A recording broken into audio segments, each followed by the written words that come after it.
I sense suffering here, Spirit. Do you need help?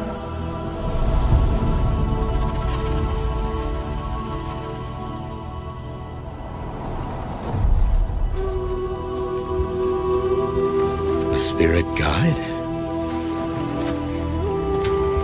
It's been a long time since we've had one of your kind in Cosmora. I'm glad you're here.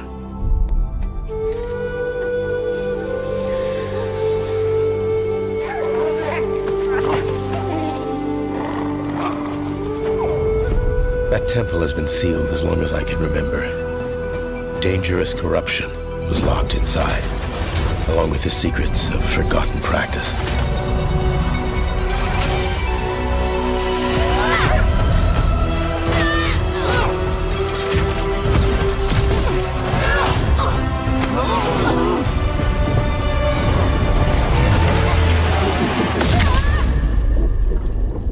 Spirit guides here once used alchemy to cleanse corruption. Maybe you can do the same.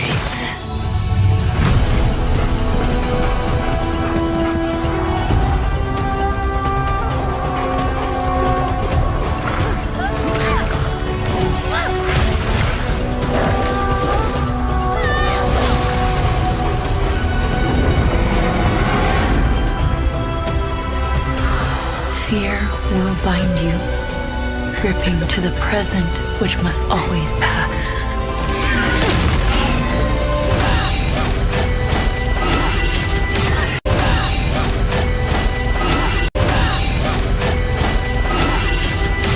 Regret will bind you, longing for the past you cannot change.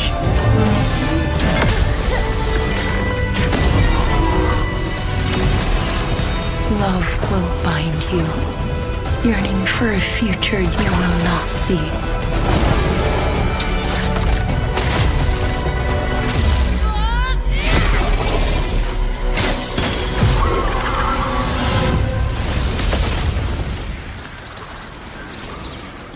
Unbound, may you depart in peace.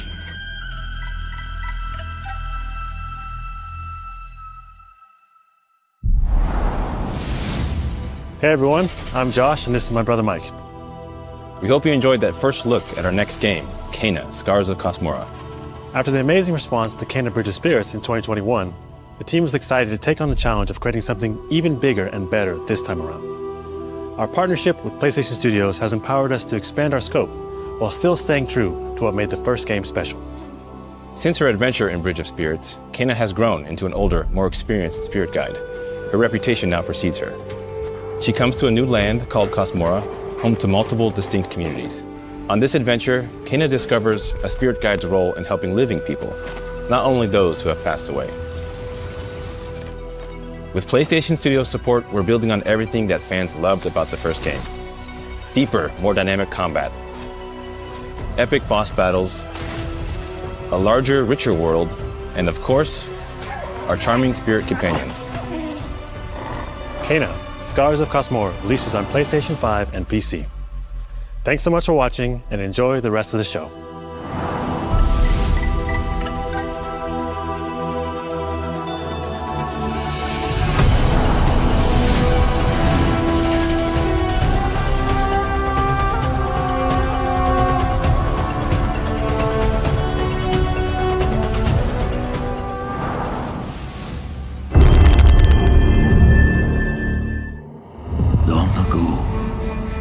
In the wilds of Eso, demons terrorized the land and subjugated its people. They were known as the Spider, the Oni, the Kitsune, and the Snake. Many fought back. Many were cut down.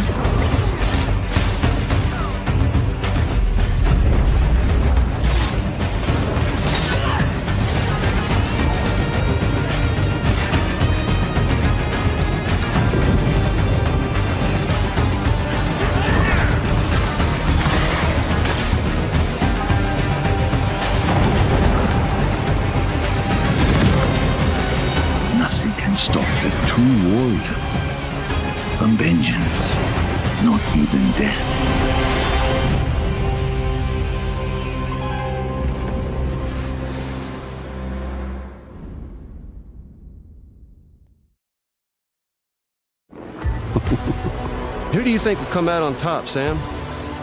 You? Or me? I can't wait to find out.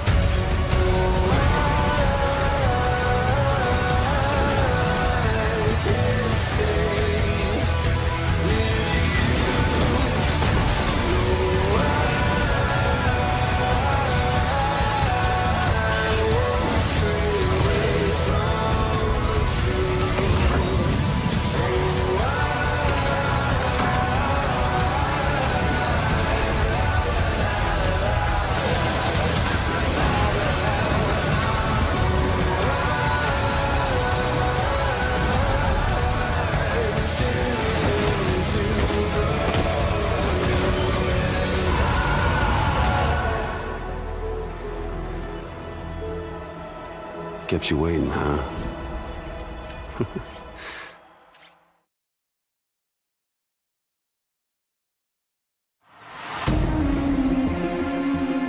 Hi, I'm Mike Booth from Bad Robot Games, and game director of 4Loop.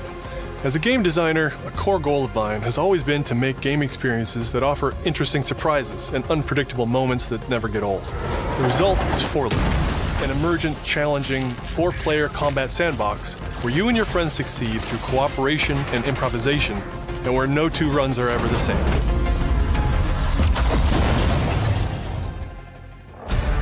At the heart of 4Loop is a probability map, which combines alien technology and human ingenuity to plot your best path forward to defeat the invaders. Each node represents a different mission with its own risks, rewards, and surprises. Everyone votes to choose the next mission. Once you've chosen a node on the probability map, your team will teleport into the mission. You may have to collect mission-critical resources, or even rescue survivors that can offer cool upgrades from your gear, all while trying to avoid the alien forces constantly sending drop pods and kill bots to stop you. We've worked hard to ensure that there are tons of items to choose from, and a lot of strange creatures and mysterious things to encounter. For example, this weird alien plant is called a blink root, where you can collect a blink berry, which will teleport anyone who touches it to a random, distant location.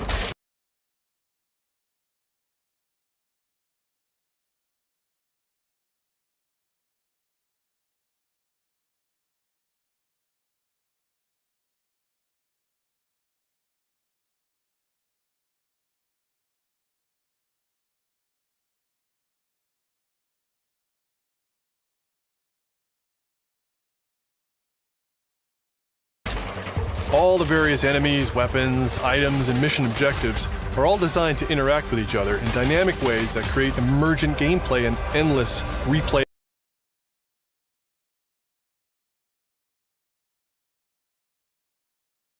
chaos. That means your decisions really matter, and creativity and improvisation are key.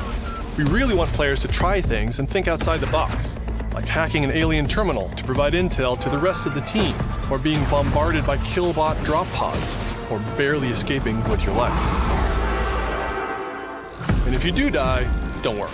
So long as one of you makes it back to home base, you'll be reprinted and ready to try again. The home base is a place for your team to readjust their strategy, evolve your loadout, and choose rewards from an increasing array of powerful gear and upgrades. Each act of the probability map culminates in one of multiple boss battles. This is the Scanner Boss, a huge geologic surveyor that scans for flux deposits to harvest. Its scan fields are very lethal, creating a dynamic obstacle course of lasers to avoid while attempting to destroy the boss itself. Because the scanner's body rotates like a 3D puzzle, you want to spread out and attack it from all sides. All, of course, while avoiding the slow-moving, lethal laser grids. Our goal here is to create something new, where every run has you yelling and laughing and saying, "I can't believe that just happened." We're currently in pre-beta, so there's still plenty of polish to come, and we need players like you to join us in upcoming playtests. Your feedback will be invaluable in helping us make this game truly great. We can't wait for you to play it for yourselves. Now, go and fail to save the world.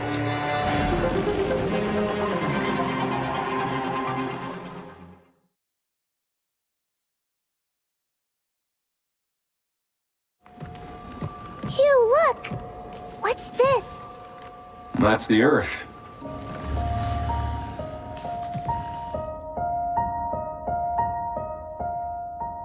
You really can make everything with lunafilament, huh? Looks a bit like New York. Is that a place on Earth? Can't believe we haven't found any survivors. I haven't seen anyone besides you since leaving the vault. All alone, huh? I know the feeling. Hey, Hugh. What were you like as a kid? When I was young, I was in an orphanage. I was a lot like you. I had a few bumps along the way.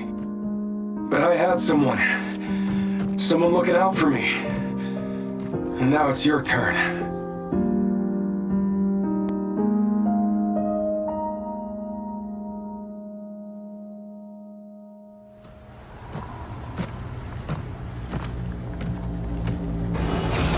Removal time exceeding estimates. Deploying reinforcements.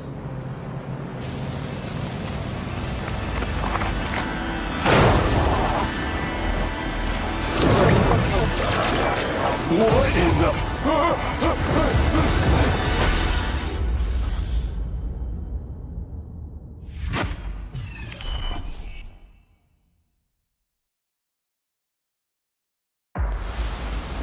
That's 6 now. 6 survivors of Raccoon City, all dead from the same thing. Yeah, that's not good. Victor purchased a building after Umbrella went under. The Rhodes Hill Chronic Care Center.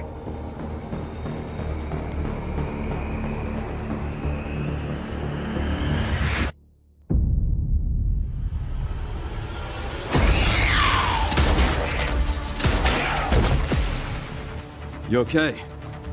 What does Victor want with you? What do you mean? He grabbed you for a reason. Did you find anything on Opus? Not yet. Nothing on the servers of the CIA or the Pentagon. You are an ignorant fool. Leon, we're running out of time.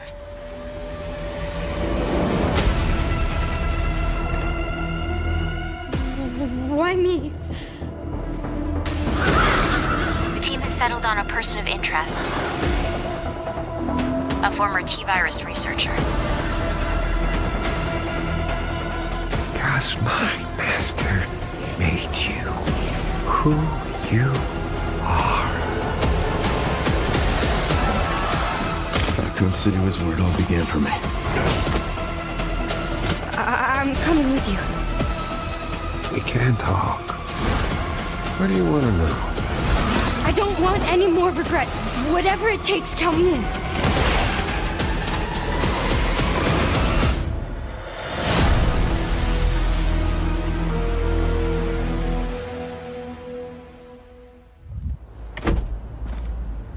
It's been a while since you've been back there.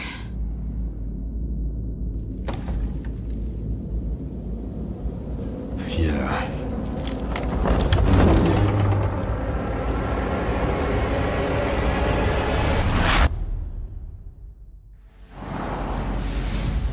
Hi everyone, I'm Sean Benson. And I'm Sid Schumann. We're back with a new batch of games on their way to PS5.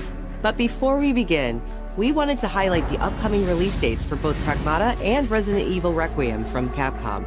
Both are coming soon to PS5 with support for PS5 Pro. Now, let's return to the dark world of Nosgoth with an announcement for fans of Legacy of Kain. 2003's Legacy of Kain Defiance is being remastered by Crystal Dynamics and will be available to pre-order today. The final chapter in the Soul Reaver saga brings players into the conflict between the vampire Kain and his betrayed lieutenant, Raziel. This remaster boasts updated HD graphics, a new third-person camera, and wayfinding level maps, as well as bonus features like character skins. Now, what do you have to tell me? Lost levels, deep lore, photo mode, and more. The digital deluxe version of the game includes promotional comics and a playable demo of Dark Prophecy, the unreleased sequel to Defiance. Given the choice, whether to rule a corrupt and failing empire or to challenge the fates for another throw against one's destiny. What was a king to do? Legacy of Kain Defiance Remastered launches next month and will be available to pre-order starting today.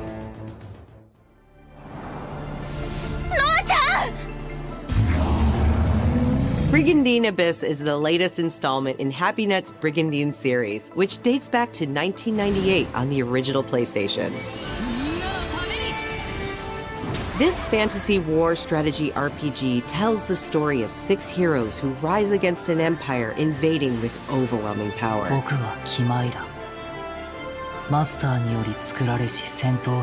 Enjoy deep strategic gameplay with over 100 unit classes, including knights and new types of monsters. And countless hours of gameplay, with 6 main storylines and side quests across 24 nations.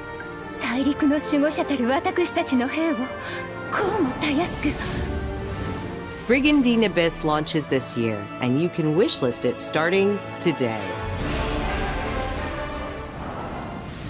Now let's head over to Koei Tecmo Games in Yokohama for an update on the Dead or Alive series. こんにちは。シリーズプロデューサーの林です。本日はデッドアライブシリーズが新たなアップデートとともに復活することを発表させていただきます。無限転身の名にかけて。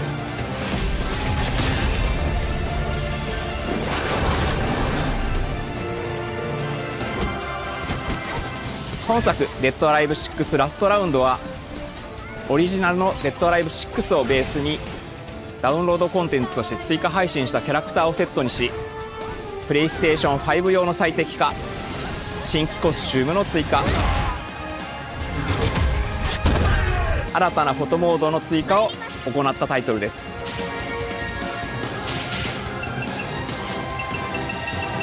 今後も新キャラクターや新コスチュームの配信など継続的なアップデートを予定しています。発売日同日に基本無料版も展開予定ですので、シリーズを遊んだことない方もぜひご体験ください。あなたに私は倒せない。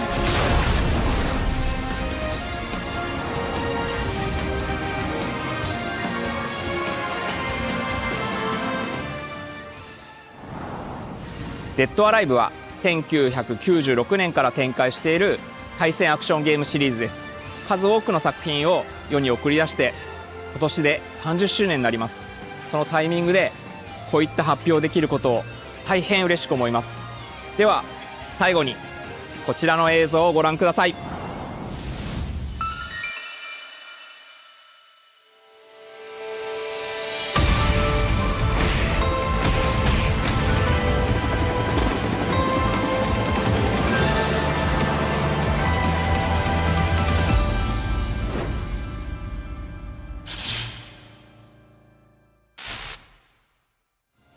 デッドアライブシリーズ最新作も開発始動しました。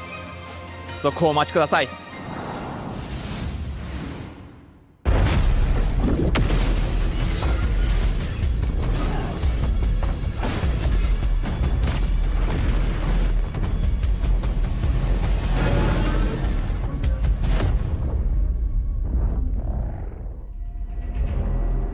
Zoe, I see the spotlights.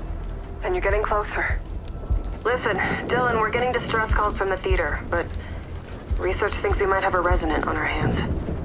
No one should have survived that. Then I'll hurry. Hello, everyone. I'm Mikael Kasurinen, and I'm the creative director of Control Resonant, the game-changing sequel to Control. What you are seeing here is an early mission captured from our in-development build. We play as Dylan Faden, our supernaturally gifted hero, in a version of Manhattan like you haven't seen before.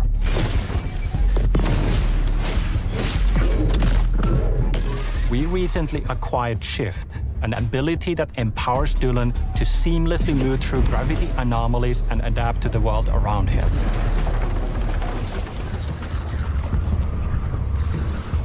Here we are showcasing a set of different forms of Dylan's main weapon, the Aberrant, can take, and his supernatural abilities. There are a lot of different ones you can discover to suit your playstyle.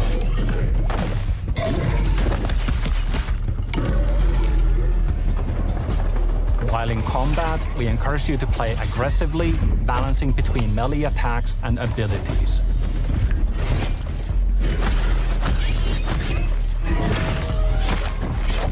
Any updates for me? Kind of. You'll know it when you hear it. Just try to stay alive out there, okay?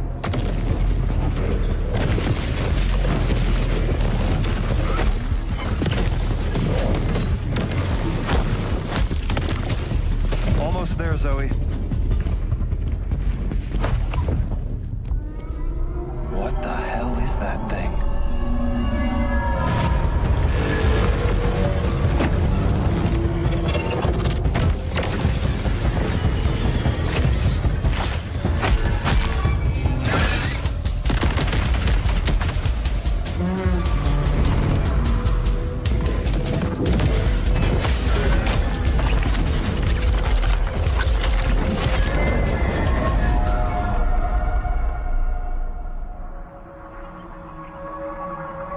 I think I hear something. I know where the Resonant is, Zoe. I'll call you back. Resonants are the dominant threat in what's our most ambitious game to date. And we can't wait to share it with you later in 2026.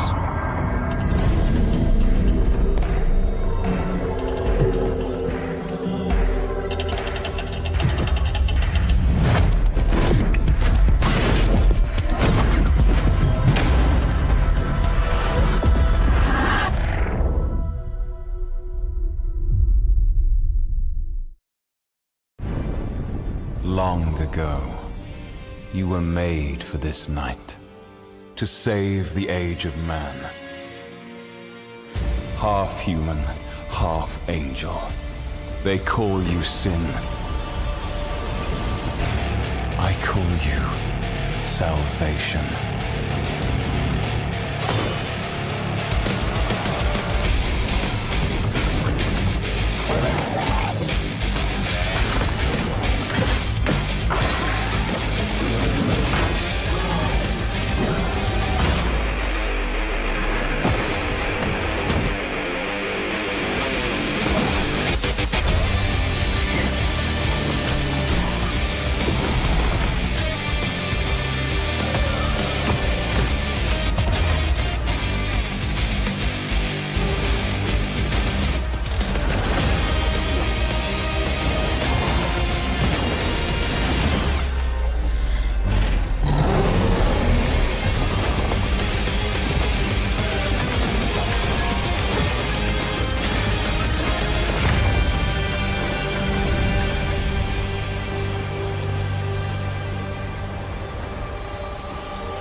Thanks to Fictions and Game Freak for that new look at characters and combat in Beast of Reincarnation.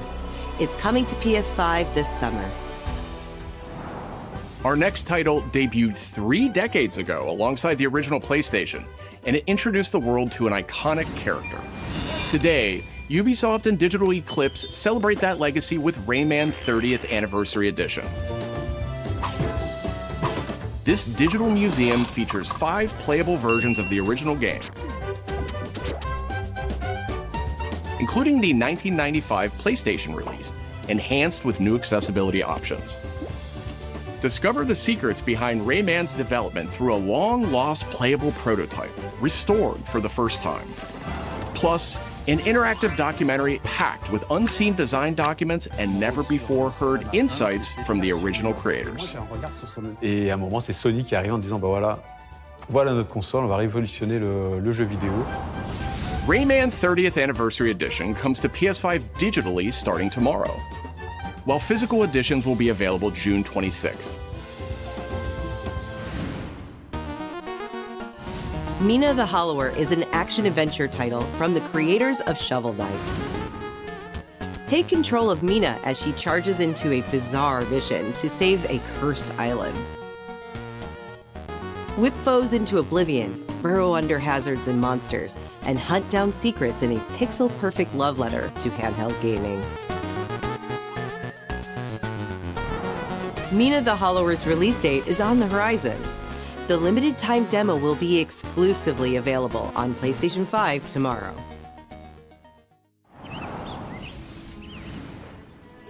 Set years before the events of the original game, this prologue tells the story of how Alba and the wolf cub Neva first met. Alba must earn the young wolf's trust and guide her through the blighted wilderness. Together, they will face new enemies and endure perilous trials, while confronting a monstrous force that threatens to tear them apart. Players can look forward to using new gameplay mechanics in all new locations. Neva Prologue launches February 19th. Up next, a tactical stealth action title from Shueisha Games and Acquire, a team with ninja credentials dating back to the Tenchu series.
We are the children of water, born of the goddess.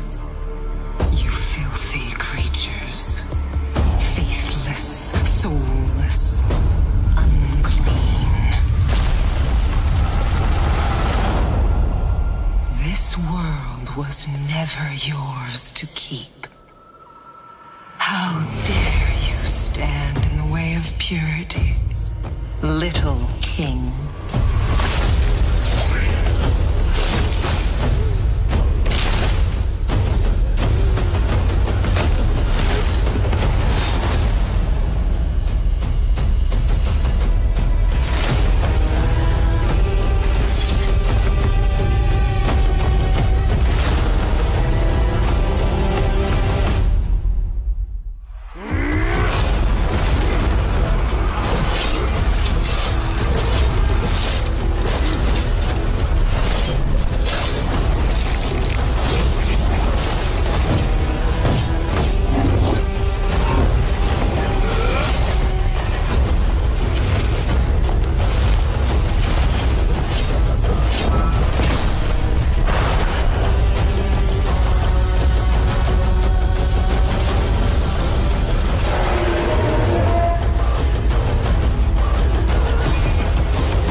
Our newest racer has arrived! Welcome to the Galactic League! Since you're here, why not take part in a friendly exhibition race?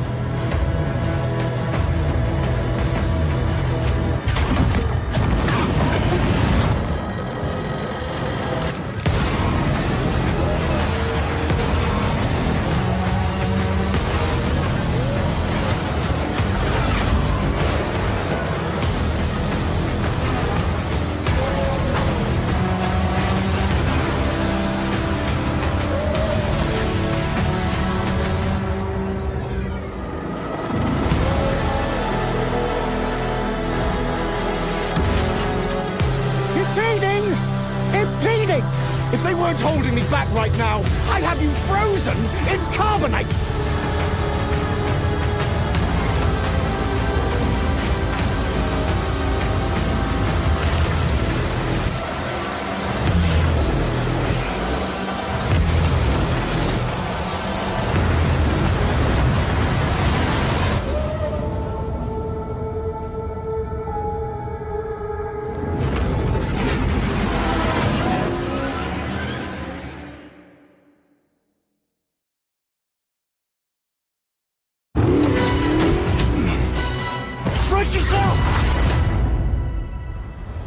Bond is immature and reckless. He's a bad influence on the other recruits who inexplicably fall victim to his charm. Look, I know where this is going. Do you mind telling me why I'm here? I would like you to join His Majesty's Secret Service. You what?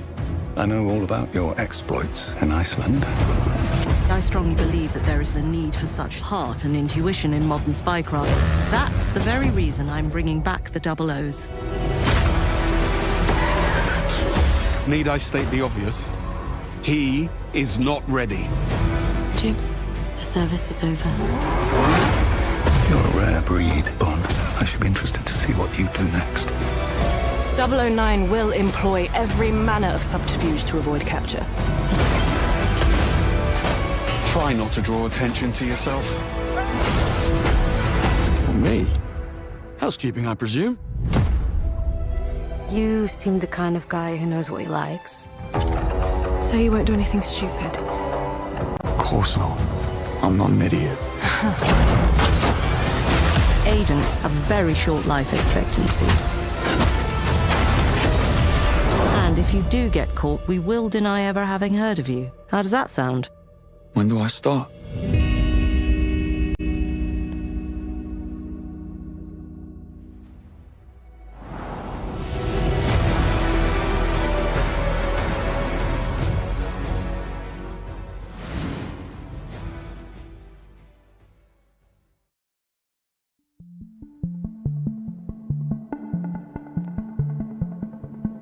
I'm Peter Brown. I manage the game content team within Third Party Portfolio.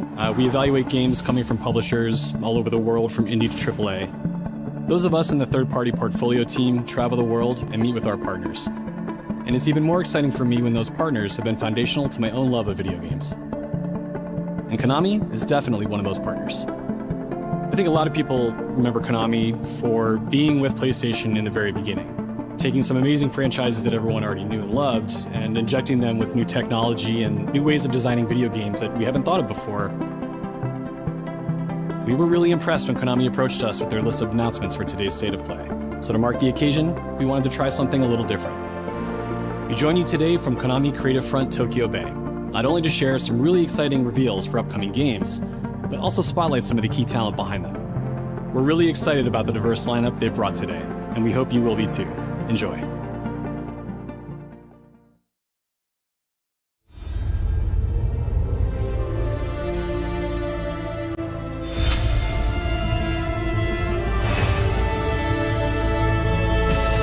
There's one more thing I must do. One last punishment I must endure. Outer Heaven. He's taken command of this immense army and is now preparing to unleash an insurrection. Liquid's goal is to seize control of SOP, the Sons of the Patriot system that controls the soldiers. Will you do this for me? Will you terminate Liquid?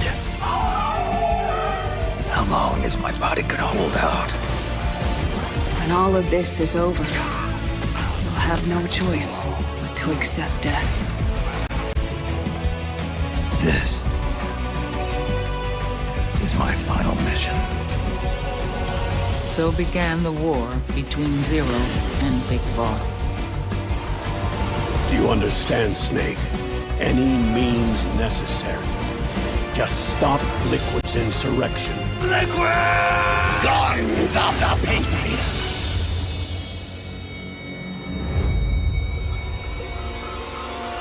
Because I knew where my loyalty belonged.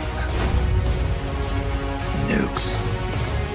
They're bringing nukes into Costa Rica. We are not allowed to bear arms. Please, you must drive them out of our defenseless country. As our deterrent.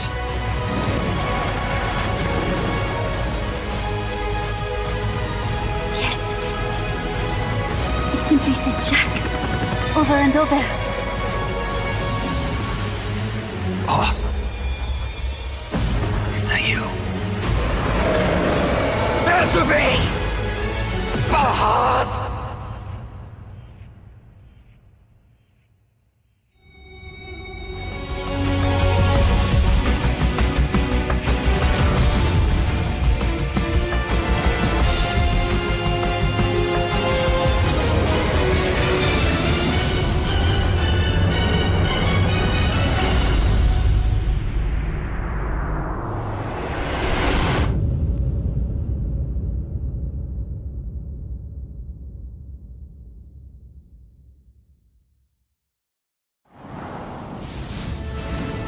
メタルギアシリーズ制作プロデューサーの岡村則明です。メタルギアファンの皆様、大変お待たせいたしました。プレイステーション3向けのみで発売されていたメタルギアソリッド4ガンズ・オブ・ザ・パトリオットがプレイステーション5でついに遊べるようになります。加えてプレイステーションポータブル、プレイステーション3向けに発売されたメタルギアソリッドピースウォーカーを含むメタルギアコレクションシリーズの第2弾となっております。メタルギアサーガのラストを飾る伝説の作品を最新ハードでぜひ体感してください。そして、現在発売中のメタルギアソリッドマスターコレクションボリューム1につきましても最後のアップデートを実施いたします。初代プレイステーション向けに発売されたメタルギアソリッドには高解像度設定を追加し、ご覧のように映像が美しく文字も読みやすくなりました。またメタルギアソリッド3スネークイーターについてもさらなる高解像度化を実現しております。本日よりアップデート配信開始となりますので、この機会にぜひメタルギアソリッドマスターコレクションボリューム1も体験してみてください。さらに、今回の発表を記念いたしまして、メタルギアシリーズの始まりの物語メタルギアソリッドデルタスネークイーターも特別なセールを実施しています。 50% オフという大変お求めやすい価格で購入できますので、この機会にぜひ楽しんでください。これからもメタルギアシリーズの展開にご期待ください。そして最後にこちらの映像をご覧ください。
In the name of His Most Royal Majesty, by the grace of God, the King of France.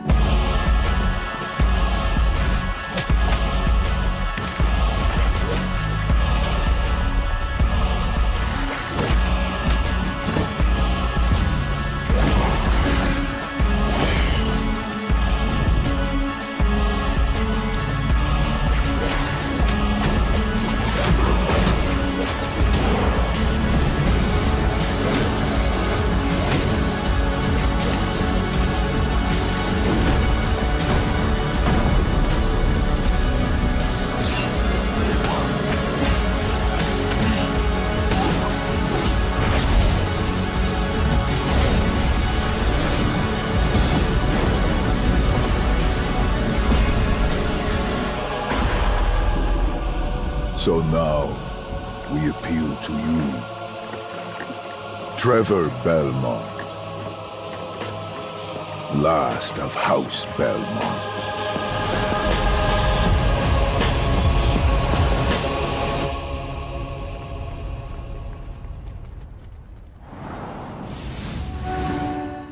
ご覧いただきありがとうございます。キャッスルバニアベルモンドカースプロデューサーの谷口勉です。今回見ていただいた映像はキャッスルバニアシリーズ40周年記念第1弾となるキャッスルバニアベルモンドカースのアナウンス映像です。これまで我々のチームは多くの方にキャッスルバニアに触れていただきたいという思いで、シリーズの過去作を最新ハードでプレイしていただけるようにいくつかのコレクションタイトルを配信してきました。また多くの素晴らしいパートナーとコラボレーションにも取り組んでまいりました。そしてやっと本日新しいゲームについて皆様に報告できるところまで来ました。そのことがすごく嬉しいです。今回のタイトルではイビルエンパイアモーションツインという才能と情熱にあふれるシリーズへの愛を持ったスタジオとともにプロジェクトに取り組んでいます。これまでのシリーズらしさを大切にしながらも新しいアイデアと現代的なゲームプレイを取り入れることでキャラクターのアクションはよりダイナミックで爽快に仕上がっています。シリーズファンの方はもちろんぜひ遊んでくださいと思っておりますが、まだキャッスルバニアに触れたことがないっていう方にもぜひ楽しんでほしいです。発売は2026年を予定しておりますので、続報を楽しみにお待ちください。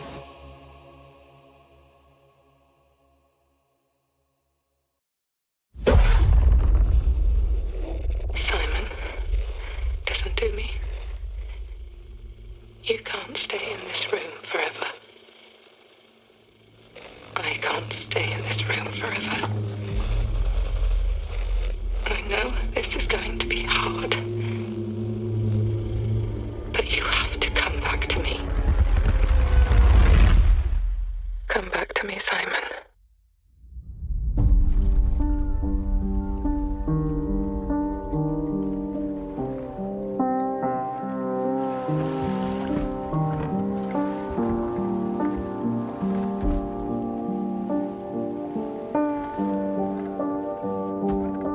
I woke up in the water again. But this time it's different.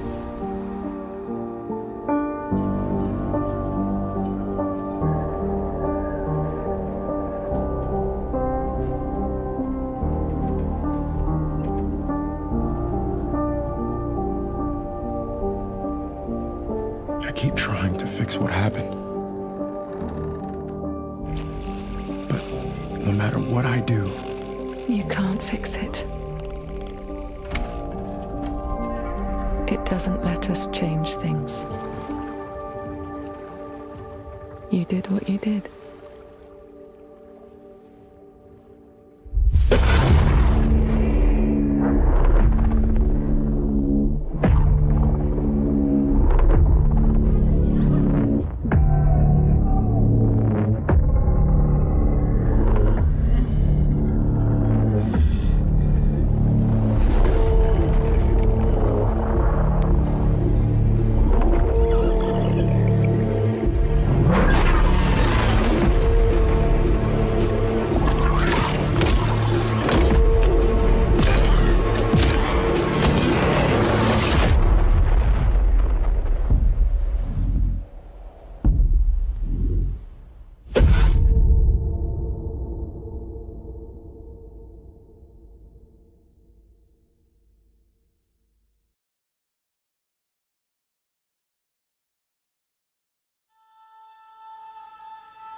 A world shrouded by lightfall. Shining drops of light that bring death as they fall.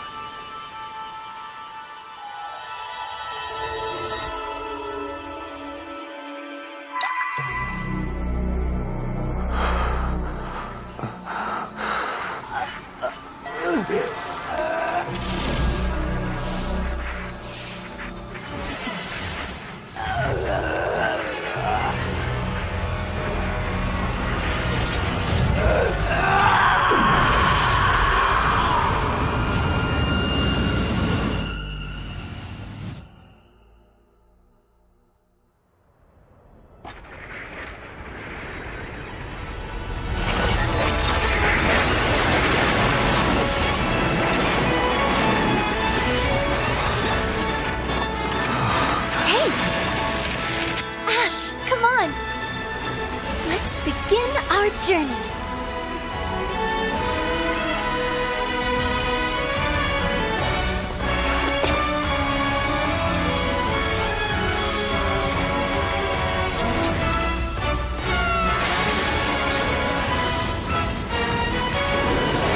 Those were Her Majesty's words. I'm going to defeat you here and stop the Lightfall.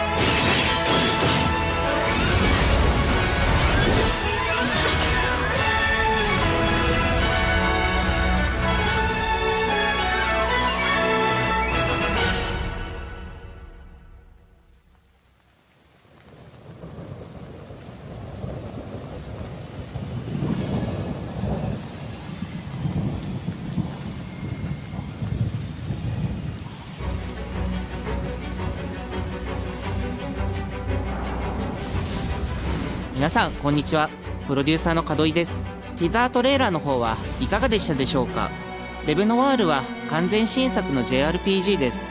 私自身を含め JRPG を愛し続けてきたメンバーが情熱を持って開発したタイトルとなります。仲間との出会い、成長、そして JRPG には大事な心揺さぶられるような展開、こちらを大事にしてナラティブというものを表現しようと、突き進めております。新しい冒険が始まるというワクワク感、ぜひ楽しんでいただけると思います。今日、お届けした映像は本当に一部の一部で、レブノワール続報がこれからもどんどん出ていくと思いますので、ぜひ、楽しみにお待ちいただければと思います。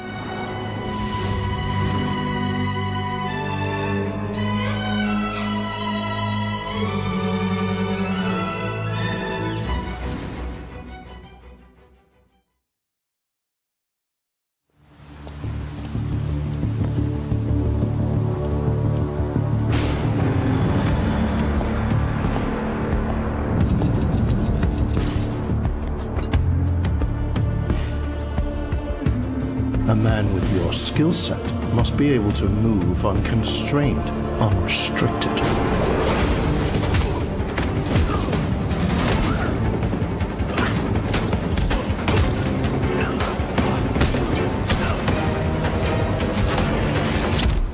He must be versatile, capable, adaptable.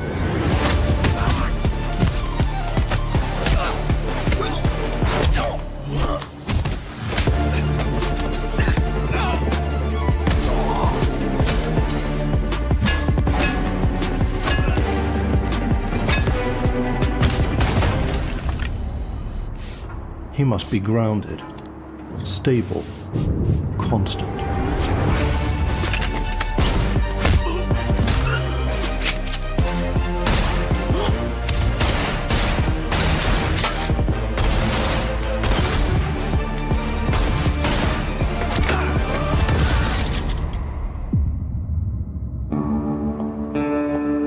I believe you are ready, sir.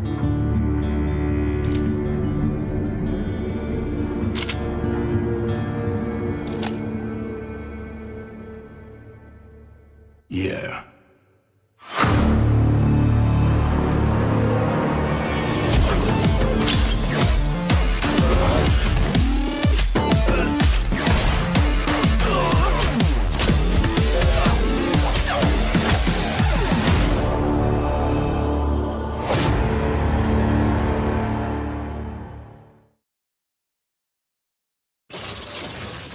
Good morning, New Cascadia. This is Joy, your community outreach liaison. It's a lovely day outside. It's quiet. Very quiet. Rainfall is expected to begin in the early afternoon and last until a long time.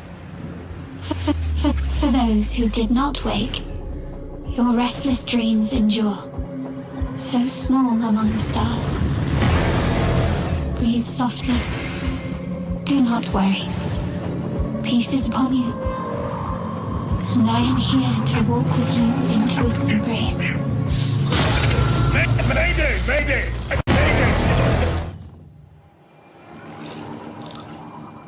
This is General David Greed of the New Cascadia colony on Tau City 4. Whoever's listening, whatever's out there, we need anything. Weapons, supplies, a way out, a way back. Mayday, Mayday. This is David Greed. Tau City. I feel like I'm praying. We've had to do things to survive. Things I never would have. We're monsters. We're all monsters.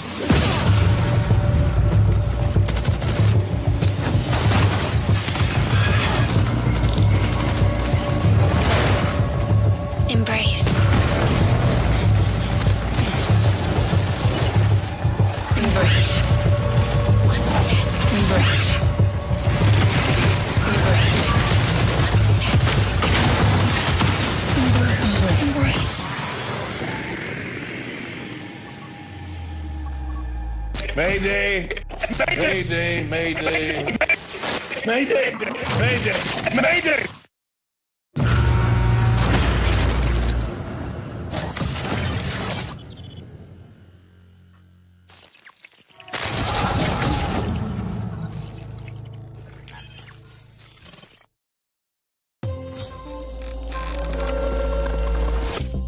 Hey everyone, my name is Joe Ziegler and I'm the game director on Marathon. Today we're excited to announce our server slam from February 26th through March 2nd, where you can join us on Tau Ceti and help test Marathon on PlayStation 5 and other platforms.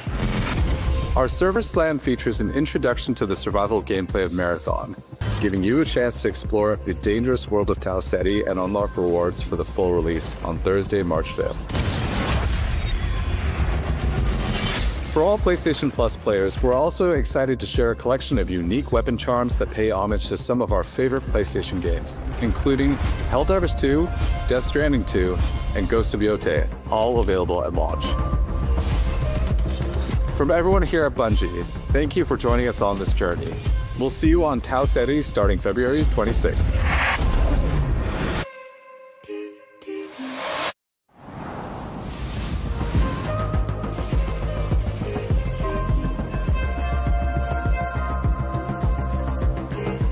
Hey, I'm Brett. And I'm Kristen.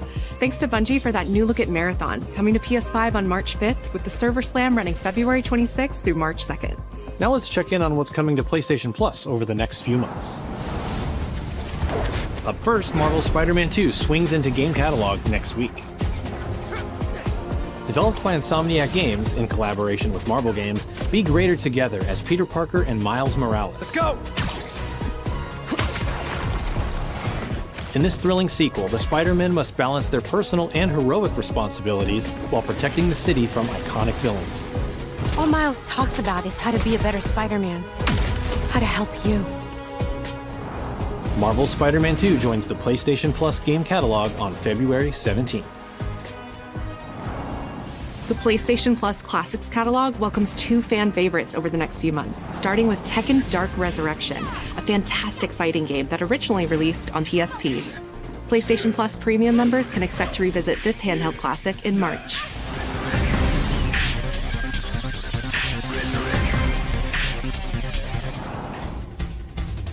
The original PlayStation version of Time Crisis brings arcade action to the Classics catalog in May. This version also offers gyroscopic aiming with the DualShock 4 or PS5 DualSense controller, simulating the original light gun experience.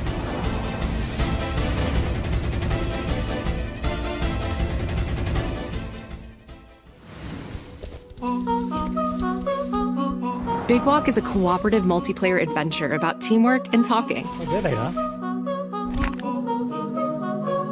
Hang out and get lost with your friends in an open world full of challenges, puzzles, and playful discoveries.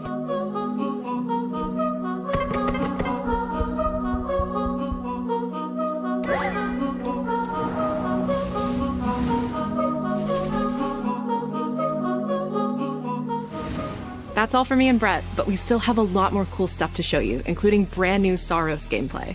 Housemarque's next action game releases April 30th, and creative director Gregory Loudon has even more systems and combat to break down. Let's take a look.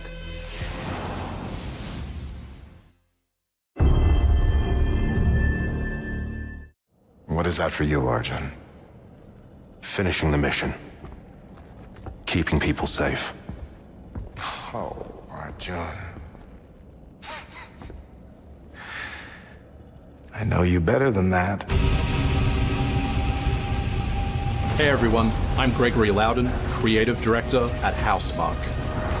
Today we're excited to show off our Comeback Stronger features and Eclipse gameplay running on PlayStation 5. In Saros, you step into the shoes of Arjun Devraj, performed by the brilliant Rahul Kohli, who is discovering the hostile shape-shifting planet of Carcosa. As you encounter a variety of ever more brutal hostiles, death is inevitable. But in Saros, death only means that you will come back stronger. Welcome to the Passage. You are not on your own. Interacting with the survivors of Echelon 4 will help you understand the mysteries of Carcosa. I can't believe so many are gone. They didn't all die. Some of them changed. This is Primary, the voice of Soltari. Here you can engage with our permanent progression systems to upgrade your armor's attributes and acquire special perks. With Carcosan modifiers, you can adjust your experience by, for example, making hostiles tougher, weaker, or even removing the second chance ability entirely. However, all adjustments you choose must be kept in balance to ensure a consistent challenge level. Primary also allows you to teleport directly to any biome that you have unlocked. This means getting back into the action quicker. It also means easier replayability the further you get into the world. Using the teleport, you can now quickly restart the selected biome and get back to where you were. And now it's time to take another shot at what killed you the first time around.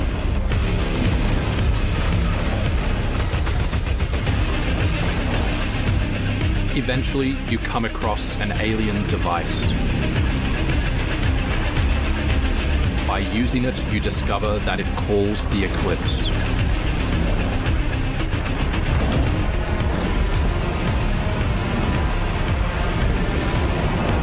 The Eclipse corrupts the world. It's a complete escalation of our gameplay, our audio, and our visuals on Carcosa. Hostiles now shoot corrupted projectiles, which reduce your maximum armor integrity, but you can restore it by using your power weapon. Weapons and artifacts also become corrupted, which alters them in both positive and negative ways, which ramps up the challenge. We can't wait for you to play Saros when we launch on April 30, 2026.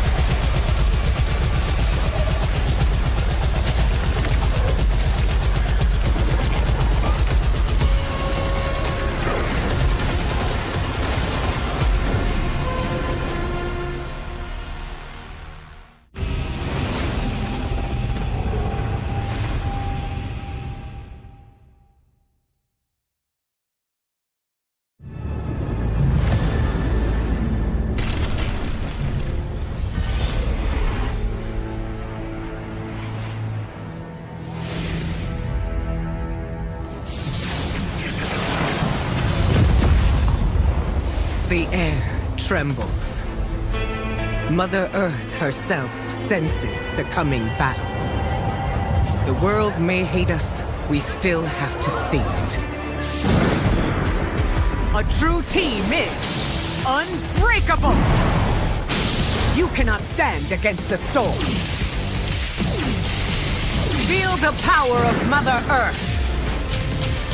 Let me at them, Storm. Limbo is waiting, and I'm starving for your soul! Time to end this! I've got this one. I'll show you how the X-Men get it done. You're cooked, Bob.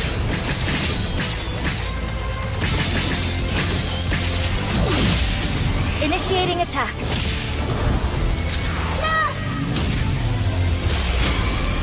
I am all that remains of Shi'ar technology.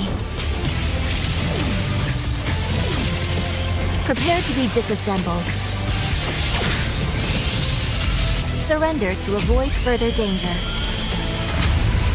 Let's finish this! We are stronger! Together!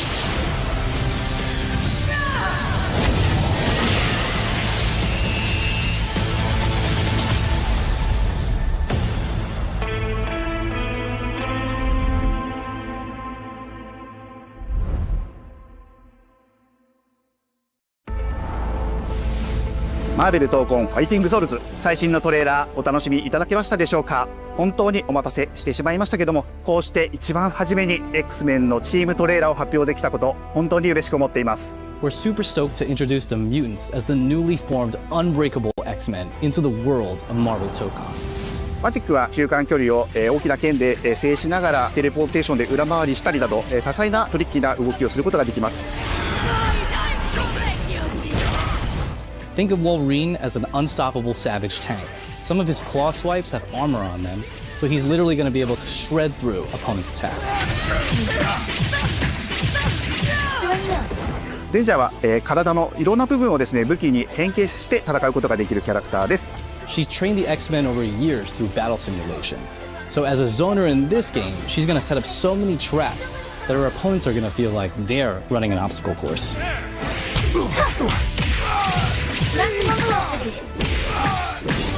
トレーラーの冒頭では新たに紡がれるマーベルユニバース闘魂オリジナルストーリーの映像を含めさせていただきました。マーベル闘魂ファイティングソウルズ20キャラクターのプレイヤブルを実装しまして2026年8月6日に発売いたします。 Pre-orders open next week, so please check out our variety of editions and goodies, and we can't wait to share with you some more info. Please check it out and stay tuned.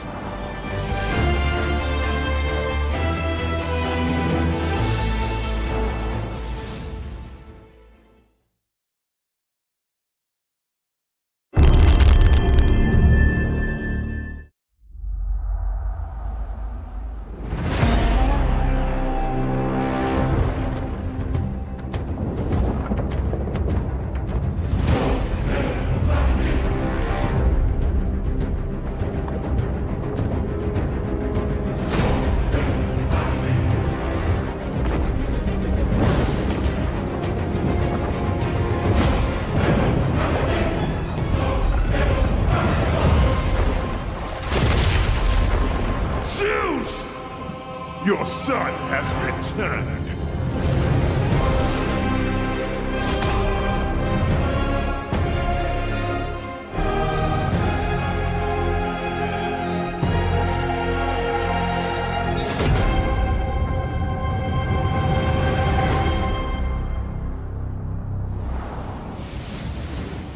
Hey, what's happening? What's happening, people? It is OGTC. That's right, the original God of War. Yeah, I'm back, baby. And I'm thrilled to bring you some exciting news about the series today, starting with that teaser that you just saw, yeah? Now look, we are happy and excited to finally confirm that, the Greek trilogy remake is now in development. Yeah, man, I know. Sit down. Now look, this project is still in the early stages, so it'll be a minute before we get back to share another update, right? But I'm telling you, next time we come back, we coming with something big, baby. Yeah. And in addition, since we're approaching the last few months of God of War's 20th anniversary year, we couldn't let it close without one last surprise. Now, this announcement is a passion project that will let you experience God of War's signature brutal combat, rewarding exploration, and heartfelt storytelling like you've never heard it before. I'm telling you. That's all you get. So, thank you for 2 strong decades of support, and we can't wait for you to see what we've got cooking to keep the next 20 years surprising, fresh, and fun as hell to play. Yeah, all right, you can watch it now. Go. Why are you still here? Go. Go!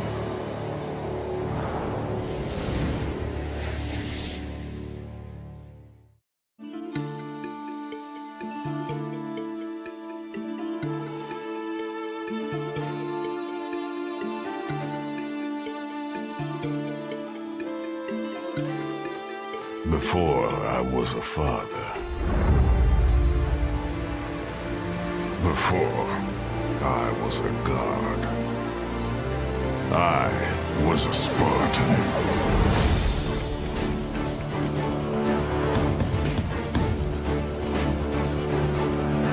Spartans! Our duty is to Sparta. Fear is a reaction. Courage is a decision. Press your attack! Don't relent! Never on our backs! Never left behind! Always united!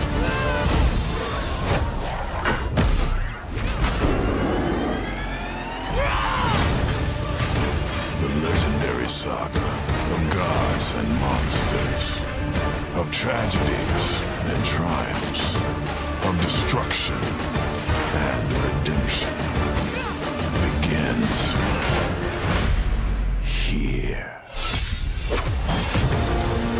Los, be ready for Sparta!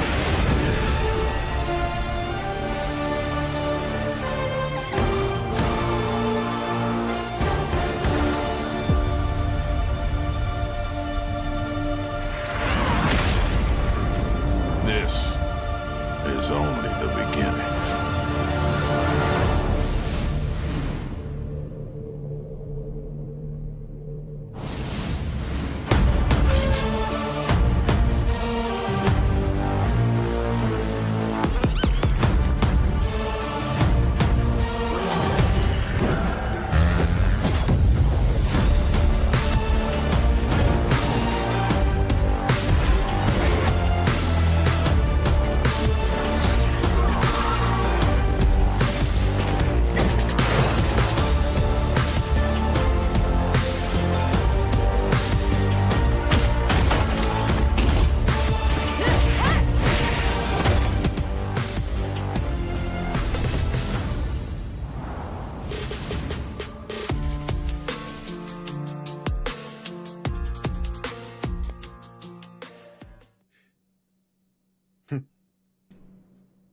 Beyond and hello and welcome to a very special live episode of IGN's weekly PlayStation show. I'm your host, Max Scoville, and joining me to break down everything just revealed at Sony's first State of Play of 2026, I'm joined by my good pals Brian Altano and Nick Lamone. What's up, fellas? Beyond.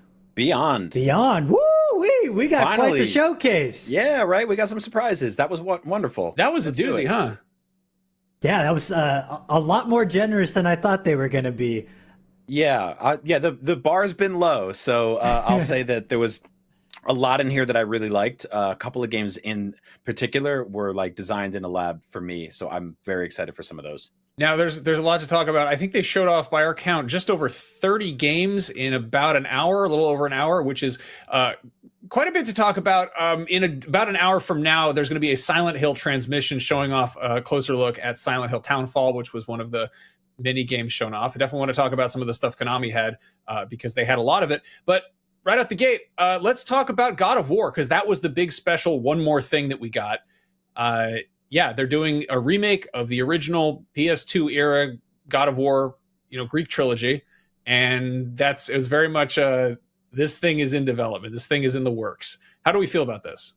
It was a nice surprise. I think had they just said that, I would have been a little bummed.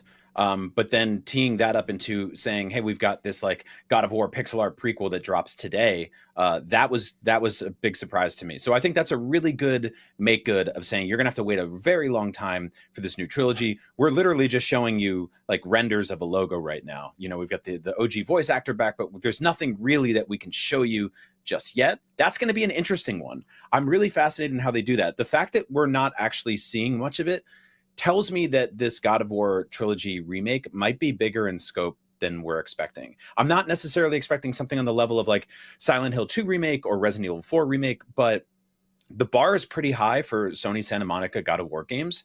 So the idea of them going kind of totally over the top with this, I wouldn't put it past them.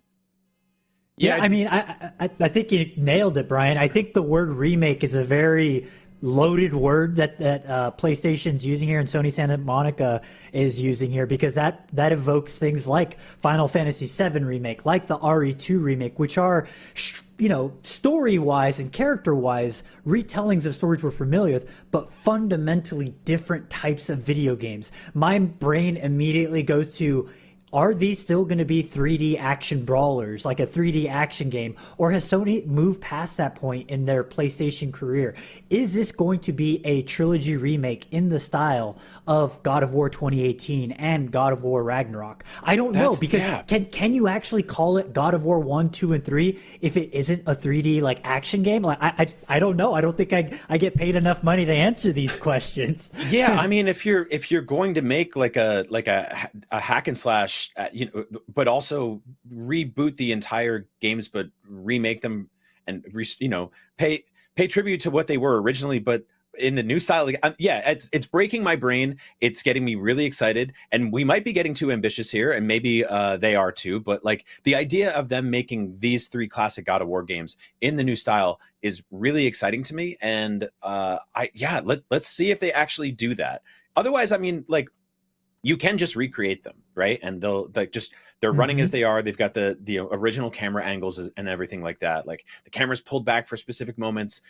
But what if, what if? I think they could get a lot of mileage out of just doing a pretty straightforward remake with just modern graphics. Really just dream bigger. Come on. I think that would piss off a lot of people. And I think putting the term remake there, there's, again, you can have something like Final Fantasy VII Remake, where it's a pretty big, massive, sprawling, in some cases, controversial remake where they make some changes, or it can be something a little more, pared back. But, in this case, I think people want that kind of classic, fast-paced action. They want the really, as much as I love the modern kind of up close, having those, the hack and slash Kratos action from the old school stuff makes a ton of sense. I personally would be pretty disappointed if they strayed away from its original 3D action game roots, because I think that's just an era of game that feels so good, and I feel like we get so little of nowadays. So I'm really hoping that it does retain true to the original, while also hopefully doing some narrative connective tissue stuff to God of War 2018 and Ragnarok that feels a little more cohesive. And I guess they are saying goodbye to God of War Ascension, because that was not included here at all. Mm-hmm. Yeah, no, this is, I do love that they were like, hey, guys, we're making a big, delicious Thanksgiving dinner, but it's not ready yet. Have a little snack. Sons of Sparta is out now, which is, again, it's a 2D action platformer. It is from a studio called Mega Cat Studios, and looking at what they've done before, they did a lot of the backyard baseball games. They most recently revitalized the backyard baseball games, which were like big fan favorite kids games back in the day. They're really fun. And yeah, they kind of resurrected the IP a couple years ago. So really not exactly the studio I would be like, yeah, they're up next for like a pixel art side scrolling, hyper violent, arcadey Super NES inspired God of War game. But hey, I mean, the they're world about is weird. So hitting something with a bat. Why not hitting something with some other object? I like the idea of like doing a studio tour there, and there's just like, chibi bobblehead baseball kids, and then next to them they're just like, they've got, shirtless Kratos tearing people apart. This was cool. I'm a little less excited seeing the price tag on this. Is a $30 game, and I'm not exactly sure if it's worth it yet, because nobody's played it, right? Like, this is for full transparency. Like, we found out about this at the same time as everybody else, so someone's gonna have to jump on that one and figure out if it's worth your money. But still, it's hard not to be excited about like a brand new shadow dropped God of War game. This is like one of their most prestigious IPs. This is one of the most sort of like first party mascots Max and I were talking about on the other episode of Beyond This Week, which you should go check out. And it's a surprise. It's really cool for them to be like, we're working on this trilogy. It's going to take a while you wait. Brand new game today. Boom. Yeah, I mean, if God of War 2018 and Ragnarok are the movie, like the cinematic movies to this weird analogy I'm making, then this is the Super Nintendo, rental that's based on the movie kind of thing. I do dig the vibe that they're going for here. And quite honestly, I think this entire PlayStation live stream was just... It feels like it was catered to me in terms of like 2D Metroidvania style games are back, baby, and I cannot wait. I couldn't think of a better fit for it, but I am very curious. In this Sons at Sparta, sons being the plural here, who is this other person that presumably is alongside Kratos? Is this the person that served alongside Kratos in the Spartan army that's talked about pretty heavily in Ragnarok when Kratos and Atreus are talking back and forth and kind of sharing war stories as Kratos has opened up a little bit more? So I'm very curious, It says here it's an entirely new character who is Kratos' long lost brother Kevin. No, I'm messing with you. It doesn't say that. The King of Queens himself. Played by Troy Baker. Love it. Real quick, before we talk about the next game, a little question for our audience. Do you have what it takes to host videos for IGN? Because we are looking for new voices who love games, movies, pop culture, and more. And if you have a strong on-camera presence, can read from a teleprompter like I'm currently doing, and know your way around the world of video games and entertainment, we want to hear from you. Head to audition.ign.com for more details. So go check that out if you're... looking for a fun way to keep busy.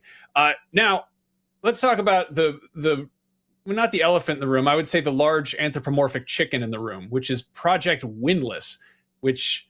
Hell yeah. Yeah, man. I don't know. This one is published by Krafton, which is a Korean publisher that gave us, I think they gave us PUBG and Callisto Protocol. And this is based on a Korean fantasy series called The Bird That Drinks Tears.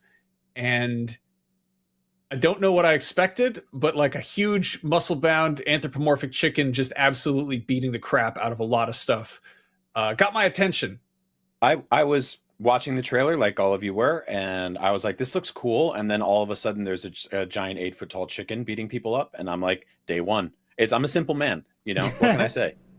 Like every single time I see like a big sort of like character action game, you know, this had a little bit of Dynasty Warriors in it. You're fighting gigantic waves and armies and stuff like that. I'm like, cool, yeah, I'll play with that. You know, that's my one of my genres. Love it. And then seeing this big silly chicken, I was like, okay, this is great, and he's cool as hell. I guess I have to ask you guys: would you eat him? Would you eat his eggs? I think he would eat. I think he would eat us. I think he's fully capable of tearing us limb from limb and turning us into an 8-piece bucket himself. I think if I went near the eggs, I would also have a bad time. It's also, I think it's a man chicken. I have details here. This is. Do you think it's a man? No, it's definitely not a regular farm chicken. Not a regular chicken. If this thing lays eggs, don't go near them. What tipped you off? Okay. Was it the clothes? Thank you, Brian. Oh, I didn't know we had a detective hosting the show today. Okay, so this is based in the same universe as the fantasy novels, but it takes place 1,000 years beforehand. So you know these books are out there if you want to kind of get a feel for this world. That's a thing you can do, but it's not like this is a familiar character showing up. But it is. It's a race called the Recons, which are a nomadic warrior race of humanoid birds who are known for their immense physical strength and the fact that they look like huge chickens. But yeah, I guess there are like four magical races in this world. I don't know. It's cool. It's not your traditional Western fantasy stuff that we get so much of. So I don't know. The thing that immediately kind of occurred to me is like, this kind of reminds me, not in terms of gameplay, but in terms of The Witcher, which was, you know, before the game came out and made Geralt a household name in some households. You know, that was an esoteric Polish book series that was like popular in Poland, but not a thing that we knew about everywhere else. And then, yeah, it blew up like that. And also, this is an open world game, and they say they want to make it very much up to the player to kind of explore it. So, hell yeah, I'm super into this. This looks that's what makes me most excited about the game. Like, don't get me wrong, I love me my Muso games. I love like mindlessly just wailing on thousands and thousands of enemies. But what really caught my eye in this trailer is this sort of like, oh, there is this whole other game that's a part of this. These are just some of the action scenes, but it seems like there is some level of exploration, some level of other connective video gamey stuff that I am 100% all in on, because that's the thing that I always miss a little bit when I'm playing my Dynasty Warriors. Yeah, I just have a lot of faith in games that are based on books.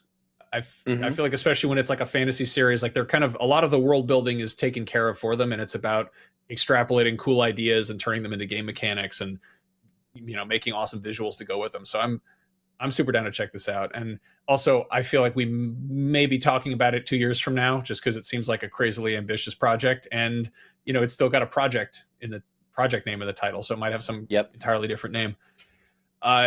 So shifting gears from that, years and years ago, I did an interview with Sam Lake of Remedy Games asking about a little game called Control. And he said that it borrowed heavily from House of Leaves and the Southern Reach trilogy. And then, of course, it came out and it wound up being IGN's 2018 Game of the Year. And now we are getting a sequel to it with Control Resonant, which looks definitely like some familiar imagery and aesthetics, but entirely different in terms of gameplay. This is an action RPG that has like Gravity Rush style gravity manipulation. You nailed it. It's like a little bit of Dark City thrown in there. I'm so into this. Like, this is like I dug Control, I dug the combat, but like I hear like hack and slash action RPG, and like that's just my jam. I'm so in. I mean, based on what we've seen from Remedy, it seems like they are continually upping the bar in terms of their presentation, their budgets certainly, and also just the overall ambition of each project. I thought Control was just an utter delight when I played it. I loved its SCP protocol style like universe, along with the just very clever writing that Sam Lake and folks are just known for. Alan Wake 2 upped the bar even further with its high fidelity visuals and its cross narrative that it had going on. And then this right here, I know a lot of people, there was rumors, on all the subreddits, on all the social medias, that we'd get a Devil May Cry 6, but honestly, this feels like a nice consolation prize. This looks like it's going to scratch that Devil May Cry 6 itch that I think a lot of us are feeling nowadays, but with that signature Remedy style that we just know and love. And just watching this effortless platforming from building to building, being on the streets of New York, presumably outside the house with no name, or the oldest house, and outside of the Federal Bureau of Control's jurisdiction. Very curious to see what's going on here. And also, my big question is, where's my girl Jessie McFadden at? I gotta know if she's gonna be in this game. It's very cool seeing them flesh out the whole Remedy verse too, because we got, Remedy had its little nods to Alan Wake, and then we got Alan Wake 2, which kind of stitched all that together. And then they were like, hey, here's a co-op shooter with FBC Firebreak, and now here's an action RPG that's in that world too. And it's so fun to see them just kind of taking this, surreal, almost magically realistic universe and tying it together in entirely different genres. It's not just like, hey, here's similar mechanics with connective tissue. It's like, here's an entirely different type of game that happens to line up with our existing lore, which is very cool to see. Yeah, they're getting a lot of mileage out of this world and this sandbox, and that's really fun to see. I think in sort of lesser hands, this is a thing that they would have put out just a kind of boilerplate sequel every couple of years, and instead they're like, what if we reinvented the wheel constantly? And that's great to see. Yeah, I mean, we've seen that shift already with God of War and God of War 2018, right? Just the audacity of just changing genres with the sequel of your upcoming game is legitimately something I can't applaud more, because I know we all love the comforting same old, but man, I love it when people get to experiment and try something new out. So I'm very excited for this. Yeah, it's a massive business risk, right? People just want what they want and they know what they like. And it's harder than ever to get people to latch onto something kind of new, or, even something new on an existing menu. And this is awesome to see. Quick clarification. There is a conversation happening in the IGN content team Slack right now. God of War Sons of Sparta does not have a colon in it, which it feels like the first video game in history to have that many words and not have a colon. It's not on their socials. It's not in their press releases. There's no colon in the title of that game. Well, that's because it was going to come out in 2026, but then somebody was like, nope, just make it today. And so they forgot to include that colon. Oh man. I love that. Yeah, that's I don't know. Maybe they'll patch it in. The game's brand new. So yeah, no colon there. All right. Yep. Can't see. There's a triangle. Do you pronounce the triangle? I don't know. That's Delta, I think you did on. It's a Delta. One game that I think does have a colon in the title is Kena 2, Scars of the word I forgot. It's Scars of Cosmora. This is the follow-up to the 2021 kind of action adventure puzzly game. This was one of those games I remember the first one was very much kind of paired to the PS5. It was frequently shown in states of play and showcases, really hyping up what the PS5 could do. And it kind of came and went. People liked it. It seemed like it did okay, but it wasn't really this huge, console defining game. But it's cool to see them kind of continue working on it. What did you all make of this? This was a shocker to me, actually, because I really liked the first game. It's got a little bit of Zelda DNA, and the combat was really fun, and it's utterly stunning. But you nailed it. It didn't really feel like it stayed in the conversation a long time. So I'm really kind of happy to see the team get a second shot here and make a new game, a sequel. The characters are older, the graphics are even better, the world seems more pronounced. There's a lot going on here. This is a very, very good looking game. And so yeah, if they keep building on the foundation they had there with combat and exploration, we don't really get 3D Zelda games on PS5. So anything that kind of scratches that itch, I'm all for it.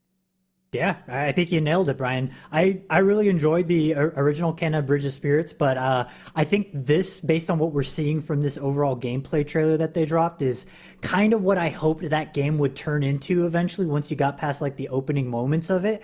And this just looks like everything a sequel should be in terms of its expanding its scope, expanding the player's different verbs that you have at your disposal.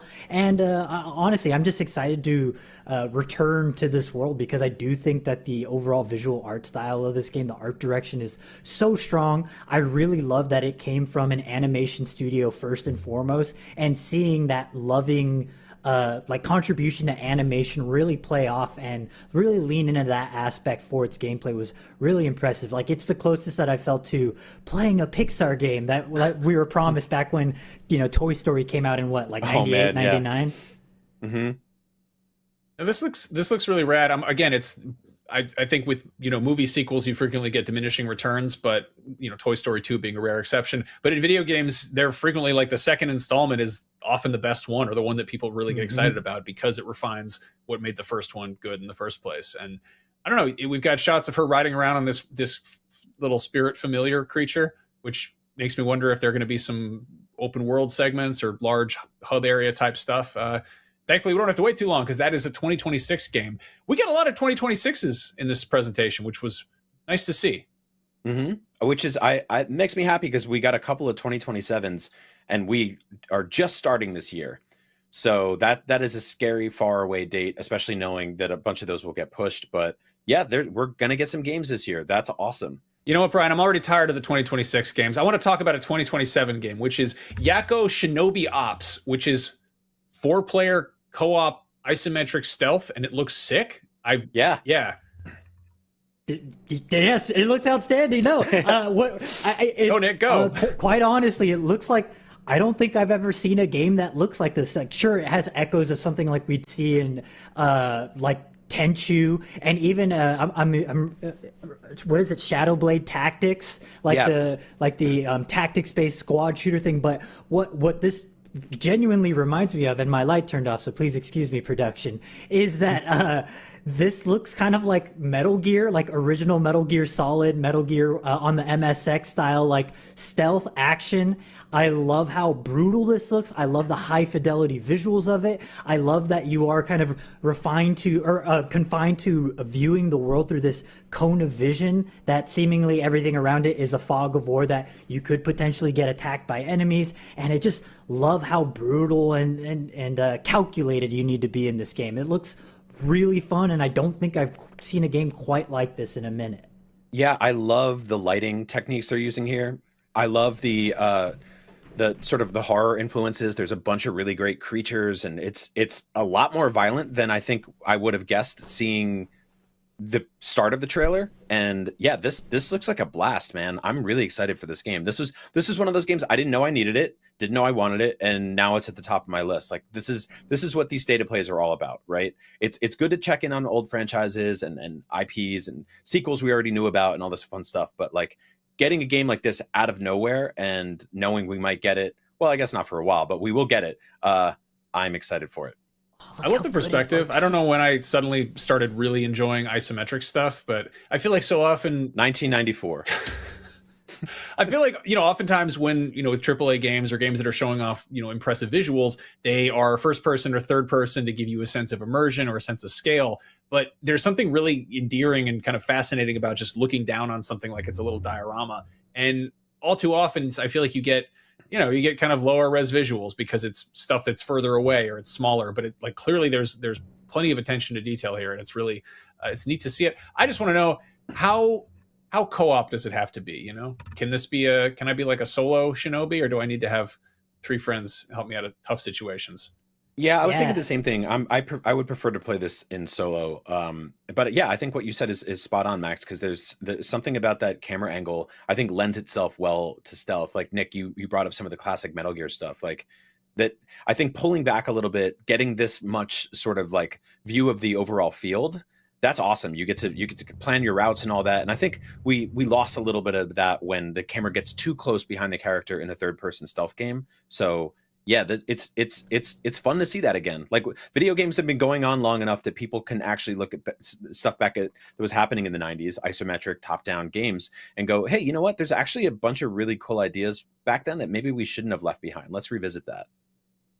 Yeah, I would love to see a Metal Gear like in this particular style again. But we'll talk about some Metal Gear stuff in a second. But first, I want to talk about some other secret agents and men of action. We got new trailers for both 007 First Light, which continues to look phenomenal, and a surprise reveal of a John Wick game from Saber Interactive, which started off with some very pre-rendered cutscene, very literally tailor-made sequences of a suit getting sewn.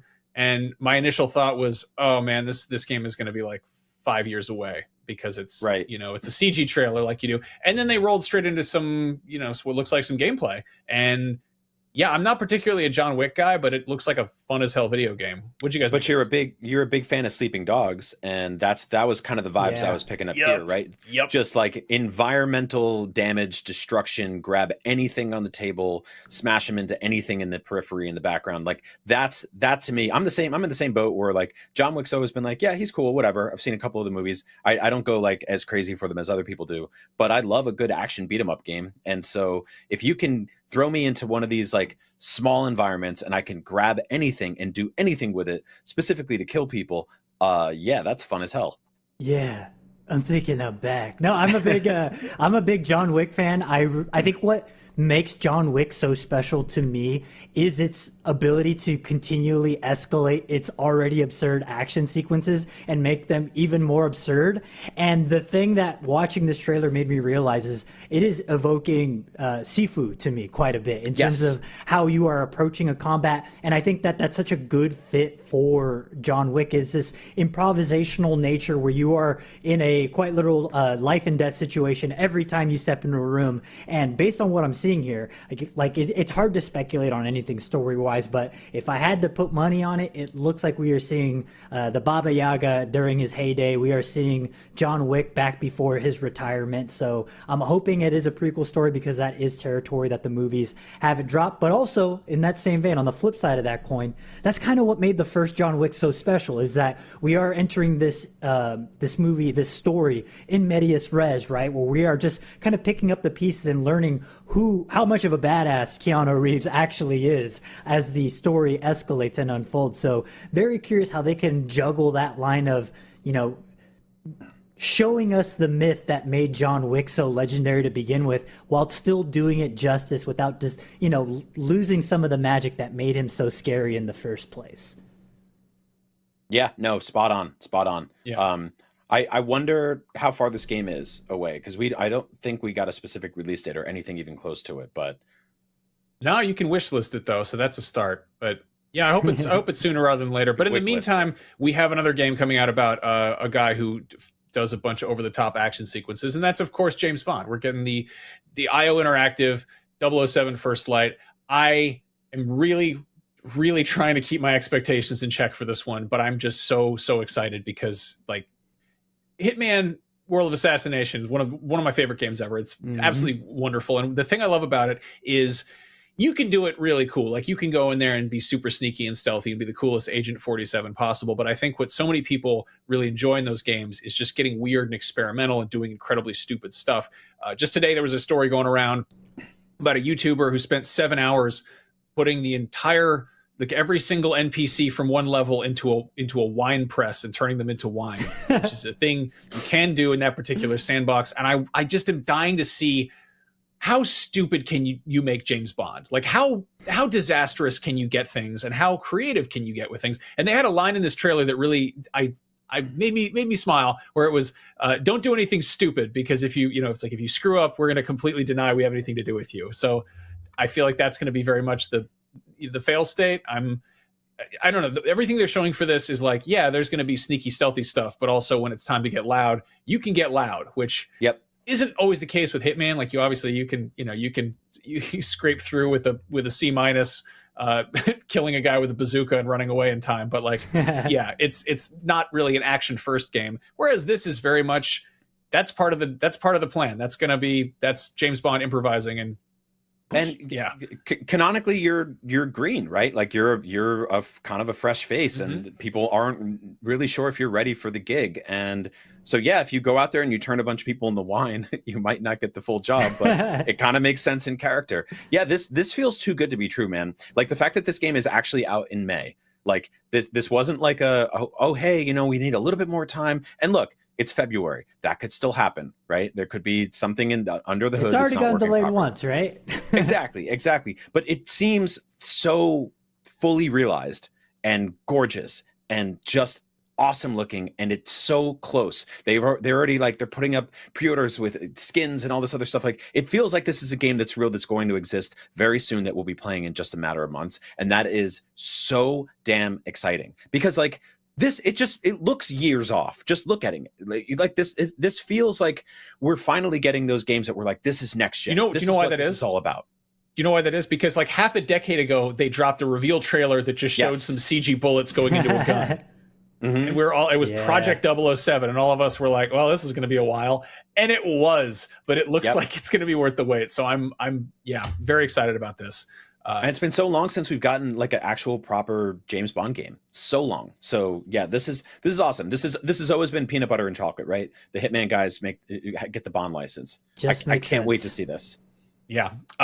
Now, real quick, if you're looking for something to play on the cheap right now, IGN sister site Humble has a great bundle of horror games just in time for the gruesome holiday known as Valentine's Day, and you're going to love them to death. You can get 9 PC games. You can Have a Nice Death, Ghost Watchers, Devour, Lunacid, Faith, The Unholy Trinity, The Bridge Curse 2, The Extrication, Life Eater, Without a Dawn, and Iron Lung, which very recently got adapted into a hit feature film by Markiplier. All of these games can be yours for just $12, but paying a little bit more helps support the nonprofit Coral Guardian, which is dedicated to protecting and restoring coral reefs worldwide. You can head to humblebundle.com and get some great games and support a great cause while you're doing it.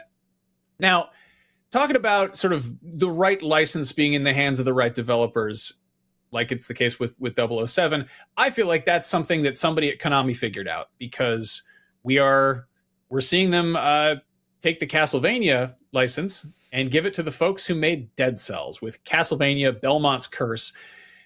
Oh, you boys look so happy about this. Oh my God. Nick and I were losing our minds. Okay, so let me say real quick that in any other world, a brand new 2D shadow dropped, action God of War game with pixel art coming out would have been my favorite thing of the show.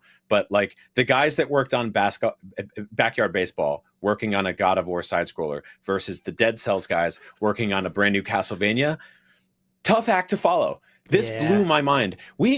Nick, you and I have been massive, like old school 2D Castlevania fans forever. I've said on every podcast I've ever been on at this company that there was this amazing era where we used to get, specifically from the GBA to the DS, and preceding that we had Symphony of the Night, where we would get awesome 2D Castlevania games every 2 years, and it felt like that would be a thing that stayed forever, and it just stopped. It just went away. It went away for good. And we got spiritual successors. We got Dead Cells, which was like clearly made by Castlevania fans. We got Vampire Survivors, which had Castlevania DLC folded into it. We've seen Castlevania stuff. It keeps showing up. There's been 3D Castlevania games. We have not had a full-on dedicated 2D side-scrolling Castlevania game in so effing long, and we finally have one, and I could not be more excited. It looks gorgeous. It's out this year. It's got Belmont in the goddamn title. Come on.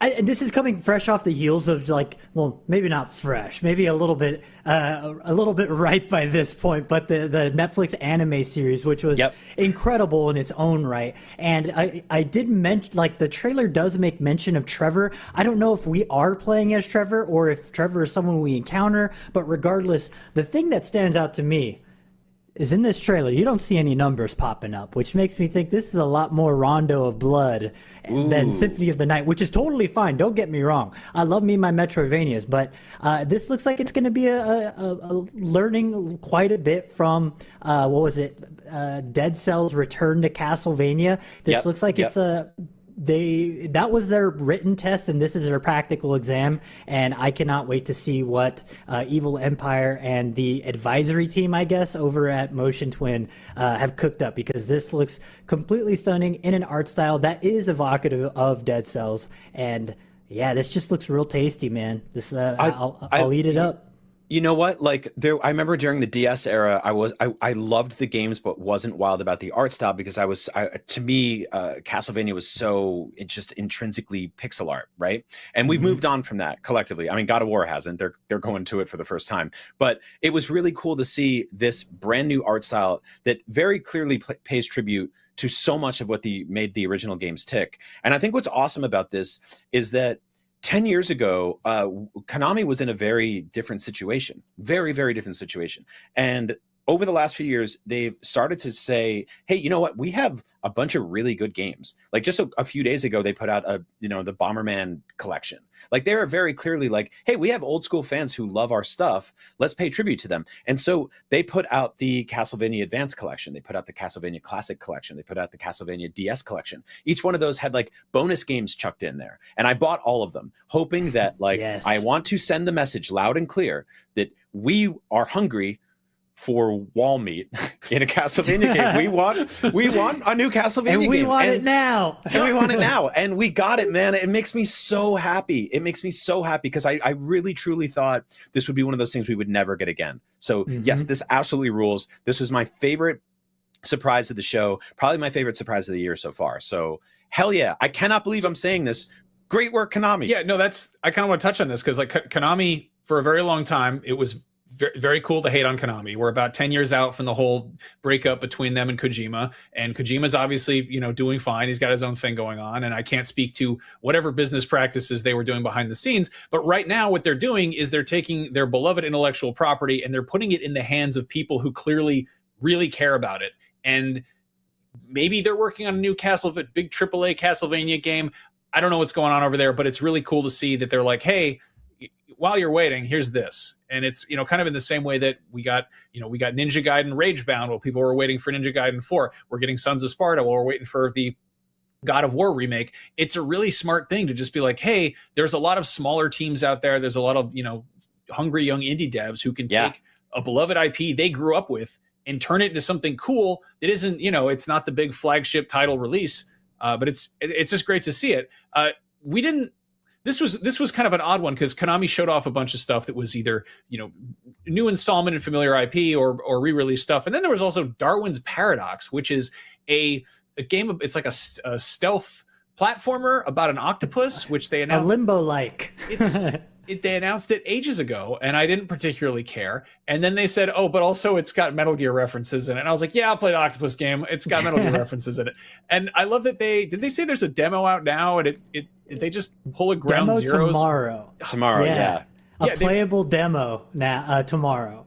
Which there's makes me think of playable teaser. Yeah, you gotta sneak into Cuba and rescue Paz apparently as an octopus. Go figure. Are there non-playable demos? Isn't that just a trailer at that point? I think you're probably onto something. But yeah, there was a couple sort of shadow droppy things. Like there's a brand new Pragmata demo. There was there's the God of War thing and a couple more I'm probably forgetting. But I always love when you get a little keepsake. After you get a little tchotchke. It's good treats. But yeah, in addition to Darwin's Paradox, which looks very fun, that's out on April 2nd, which is coming up soon. And unlike other Metal Gear games, I can play that in front of my child. What I will not be playing is Metal Gear Solid 4, but I will be playing Metal Gear Solid 4 on current hardware, which up until very recently was not possible. We got the announcement of the Master Collection Volume 2, which is out on August 27th, and it's going to collect Metal Gear Solid 4, which was for 16 years, 17 years PS3 exclusive because it made such perfect use of the cell architecture that only the PS3 could do. And they finally reverse engineered it. And then also Peace Walker, which was, that's less impressive, but also nice. Don't forget the biggest little surprise in there. The biggest little surprise, Ghost Babel. Ghost Babel's in there. They snuck it in there. They didn't even talk about it. I love that. That's a great game. That's how stealthy Ghost Babel is. It just sneaks in there, Dude, there was it game rankings or like way back in the day, there was a while where Ghost Babel was in the top 3 highest rated video games of all time because it just had very few reviews, but every single one of them was like a 10 out of 10. And people were like, how is a Game Boy Color game so high up? It's great. That's a cool one. And again, it's not exactly canon. I don't think it's canon at all, but it's nice to see them including it and kind of gives me hope that maybe we'll get a Master Collection Volume 3 that includes Portable Ops. I don't know. Yeah. Maybe Revenge. Portable Ops Plus, Metal Gear, Rising, and you know what? Like, not to look a gift horse in the mouth here, but like they showed off that Legacy of Kain game that also has a whole unreleased game with it, like an all-in-one, like almost a museum curio piece. So who knows? Maybe there's a little bit more of Metal Gear Revengeance that never made it to the public eye that maybe we can play someday. So that'd be pretty sick. Again, like 10 years ago, I would have been like, they'll never do any. The running joke was that they made pachinko machines out of their best IPs. And now, like, if you look at the Castlevania stuff, like we just talked about, like they put out like a Gradius collection, right? They put out like Contra, Shmups. Like they are very clearly going through the archives and they're figuring out a way to take all of these old games, modernize them, and put them on new platforms. And so it's none of this is out of the realm of possibility anymore. That is so damn exciting. Like Konami is back. Like they are straight up back. Like, and I feel like what's next with the natural evolution of this, just like we saw with Castlevania, is that eventually we will get a new Metal Gear game. And that's gonna be the touchy one. That's gonna be a touchy one. I like, with all due respect to Hideo Kojima and Yoji Shinkawa and the team that made those games, there's also other people who could make those games. There's tons of people who grew up with these games, and maybe they wouldn't have that same exact charm, but it would be really cool to see Snake again. I think the difference, I would rather get something more than a Metal Gear Solid 3 pachinko machine, which for a cool minute was the only signs of life we had from Konami that this was a franchise they cared about at all. Then they remade Metal Gear Solid 3 and it was fantastic. It was a really, really solid remake. They also just, they gave an update that the Master Collection Volume 1 just got a new update too that has new high-res texture packs, and it makes MGS1 look spectacular and cool. No, Max, you're onto something there. I think there's that, like, it's easy to play sort of armchair quarterback and stuff like that, but there is that like dream matchmaker thing when you can look at an IP that hasn't gotten a new game in a long time, and you can look at a young development team out there that would absolutely crush that assignment and put those two things together and see what happens. I mean, Konami has a history with this. Like they gave Way Forward to Contra way back in the day, right? Like they threw the Aliens license. Like there's history here, and this could happen again. They're doing it right now with the Dead Cells team in Castlevania. I do think there's potential eventually, not yet. They got to build all that goodwill back up. And they already did it with Castlevania, but I think there's potential here with Metal Gear, and I think they'll find the right team. Do you want to know how they do that without pissing people off? How?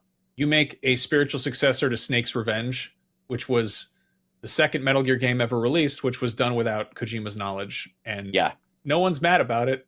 I don't think Kojima's even cares about it. It's just sort of this weird black sheep kind of bastard installment. And it's take that and just do something weird with that. Do like a and you bring back David Hayter. Yeah, just do like a weird little top down side scrolly type of Far Cry blood dragoning of Metal Gear and make it extremely non-canon. And I don't think anyone would be too mad about it. And if it's good, then maybe you win some goodwill back. I don't know. Just a crazy idea. The cherry on top. I know we're moments away from the Silent Hill presentation, but the secret to garnering that goodwill, I think you're in the right territory. I think it's Master Collection Volume 3 Ground Zeroes Phantom Pain with the cut content re-implemented into the game. Oh man. That's the move. Chapter 52 or whatever. Kingdom of the Flies. Now. Yeah. That would do a lot. That would be interesting. And also put out Revengeance, but then put out the original version. It was all about it was just about cutting up watermelons. Put out that tech demo. Just do that. Do the watermelon tech demo. That was one of the coolest things ever made. Yeah. Now there was one other new game shown off from Konami, which was Rev Noir, and this looked like a Nick Lamone game. What's that mean? It's the thing that makes me very happy, when I first got into the games, like into video games, a lot of the press and a lot of the industry said that the JRPG was going the way of the dinosaur with the rise of games like Oblivion, Western RPGs like Mass Effect. You got your Star Wars Knights of the Old Republic.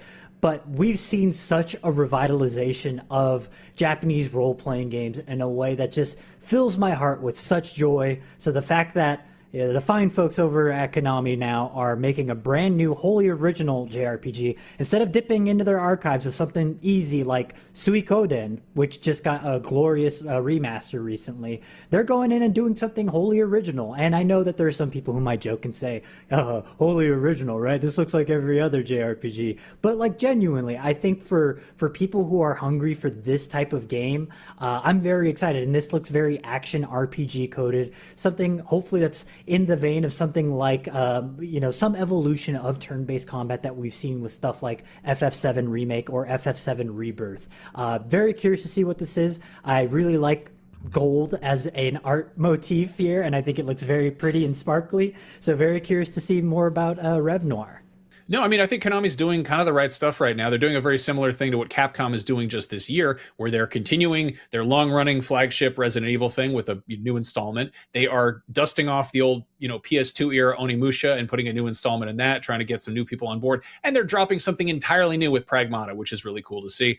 Of course, we're not forgetting the most exciting thing that Konami had to show off, which was Silent Hill Townfall, which is, again, taking a cool IP and putting it in the hands of people who clearly care about it. We're going to learn a whole lot more about this in just a few moments. But like, what was your read on this?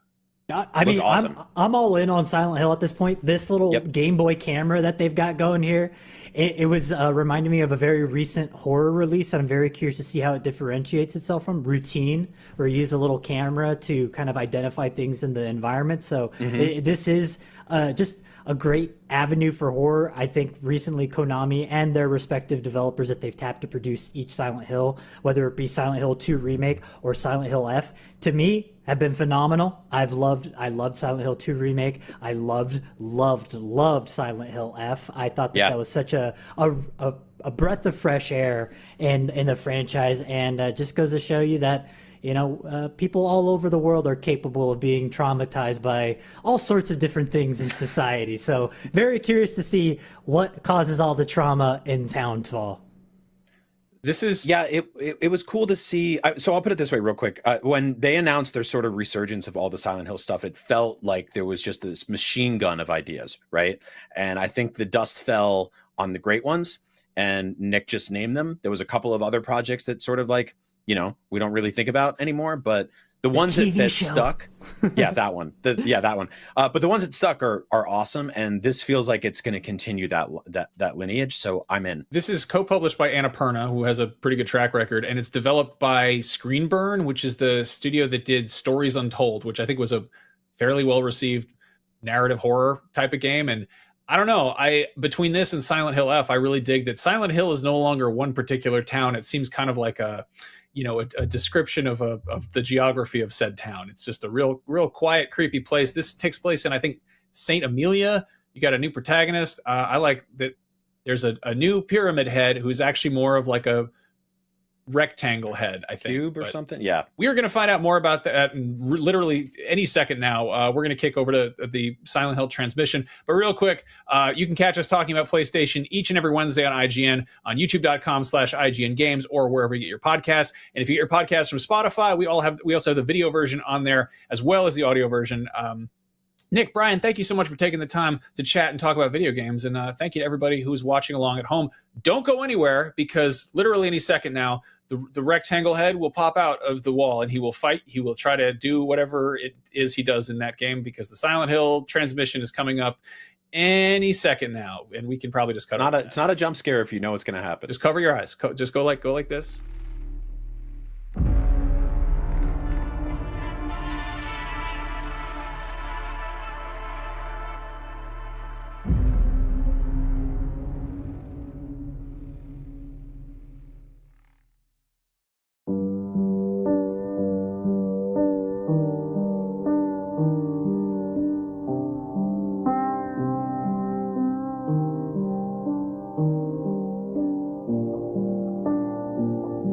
皆さんこんにちは。サイレントヒルトランスミッションへようこそ。サイレントヒルシリーズのプロデューサー岡本元井です。2022年の発表以来、長い間お待たせしましたが、本日は待望のタイトルサイレントヒルタウンフォールのニュースや情報をついに皆さんにお届けできることを嬉しく思います。本日ソニーのステートオブプレイでトレーラーを公開し、プレイステーション5、Steam、エピックゲームズにてウィッシュリスト登録を開始しました。皆様ぜひご登録よろしくお願いいたします。さらにこの配信独占の最新情報もご用意しています。まずは本プロジェクトのパートナーをご紹介しましょう。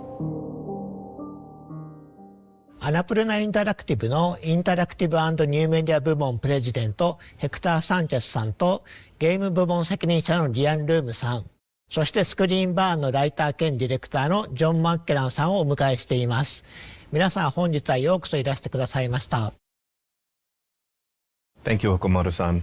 At Annapurna, we're always looking to push the boundaries of storytelling, and we couldn't be more excited